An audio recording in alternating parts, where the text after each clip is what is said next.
ابو حمید Saadi رضی اللہ عنہ نے بیان کیا کہ رسول اللہ صلی اللہ علیہ وسلم نے ایک شخص کو بنی سلیم کے صدقات کی وصولی کے لیے عامل بنایا۔ ان کا نام ابن طبیعہ تھا۔ پھر جب یہ عامل واپس آیا اور حضرت صلی اللہ علیہ وسلم نے ان کا حساب لیا، اس نے سرکاری مال علیحدہ کیا اور کچھ مال کے نسبت کہنے لگا کہ یہ مجھے تحفے میں ملا ہے۔ حضرت صلی اللہ علیہ وسلم نے اس پر فرمایا، پھر کیوں نہ تم اپنے ماں باپ کے گھر بیٹھے رہے، اگر تم سچے ہو تو وہیں یہ تحفہ تمہارے پاس آ جاتا۔ اس کے بعد حضرت صلی اللہ علیہ وسلم نے ہمیں خطبہ دیا اور اللہ کی حمد و ثنا کے بعد فرمایا، اما بعد، میں تم میں سے کسی ایک کو اس کام پر عامل بناتا ہوں جس کا اللہ نے مجھے والی بنایا ہے۔ پھر وہ شخص آتا ہے اور کہتا ہے کہ یہ تمہارا مال ہے اور یہ تحفہ ہے جو مجھے دیا گیا تھا۔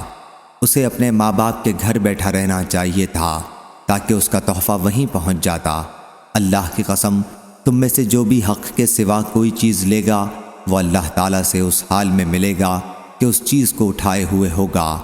میں تم میں ہر اس شخص کو پہچان لوں گا جو اللہ سے اس حال میں ملے گا کہ اونٹ اٹھائے ہوگا جو بلبلا رہا ہوگا، یا گائے اٹھائے ہوگا جو اپنی آواز نکال رہی ہوگی، یا بکری اٹھائے ہوگا جو اپنی آواز نکال رہی ہوگی۔ پھر آپ نے ہاتھ اٹھایا یہاں تک کہ آپ کے بغل کی سفیدی دکھائی دینے لگی اور فرمایا، اے اللہ، کیا میں نے پہنچا دیا؟ یہ فرماتے ہوئے حضرت صلی اللہ علیہ وسلم کو میری آنکھوں نے دیکھا اور کانوں نے سنا۔ صحیح بخاری حدیث نمبر 6979۔